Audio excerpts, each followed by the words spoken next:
According to the Government of Canada, there was a total of 42,494 apparent opioid toxicity deaths reported between January 2016 and September 2023. What is being done about it?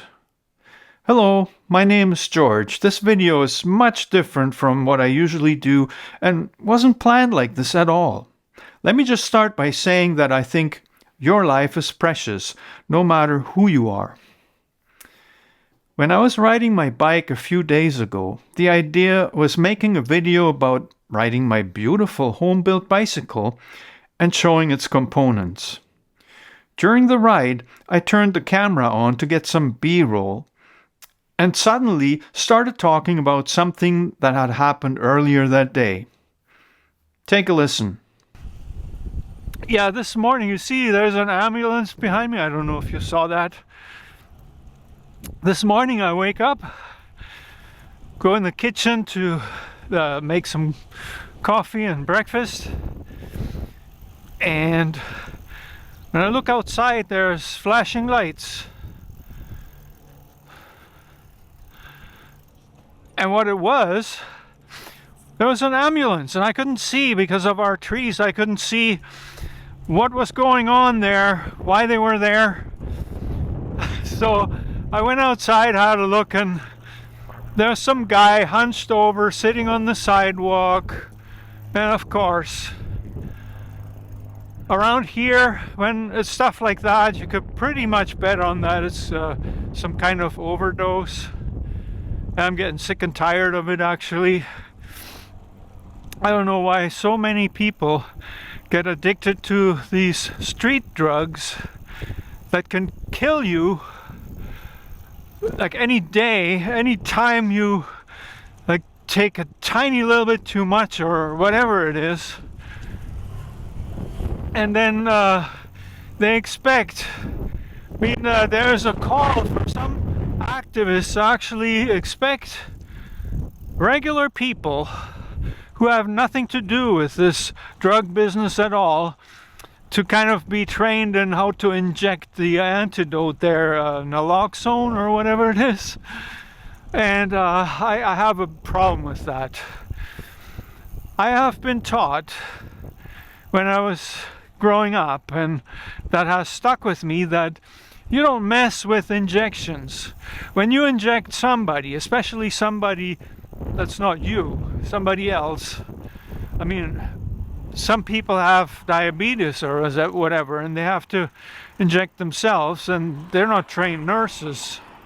But yeah, aside from these exceptions, people should not inject other people.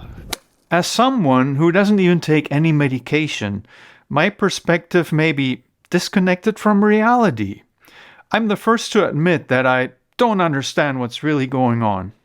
I try to be compassionate, but things don't add up in my mind. Now, I know that the opioid crisis has spread like wildfire, and the idea is to save lives.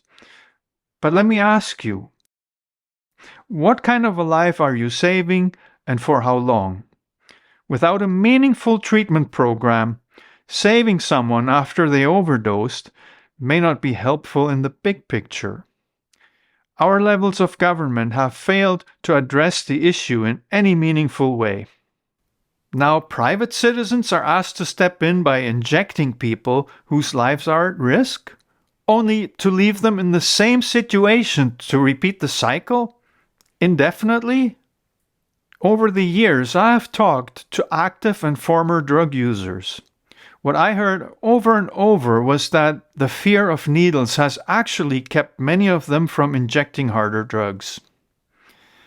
I think just like guns, more needles would ultimately lead to more deaths.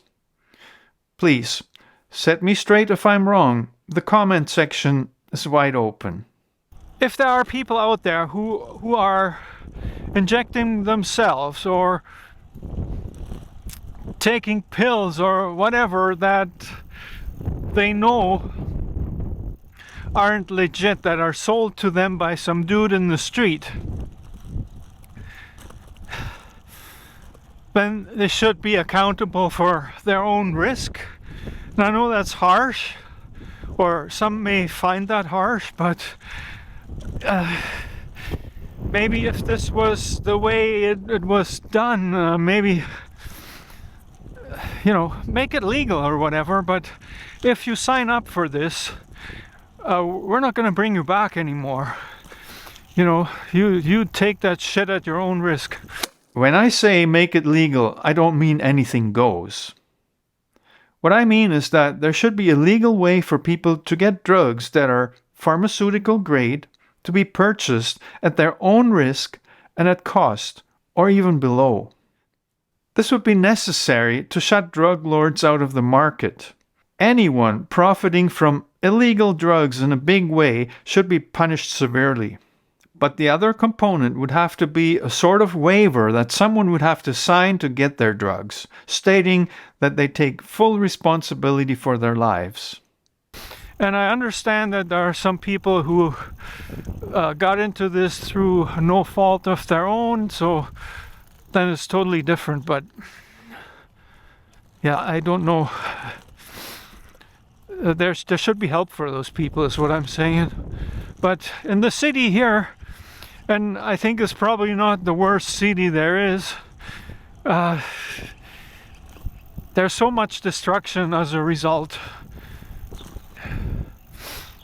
that costing us a fortune every year, and it's increasing. And I think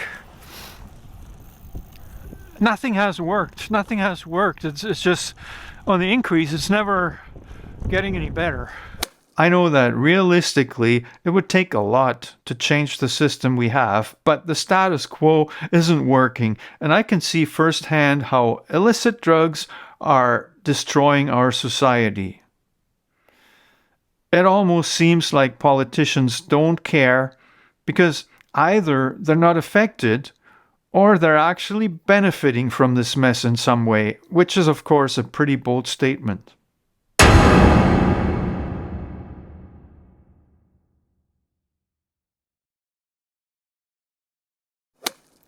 Let me know what you think.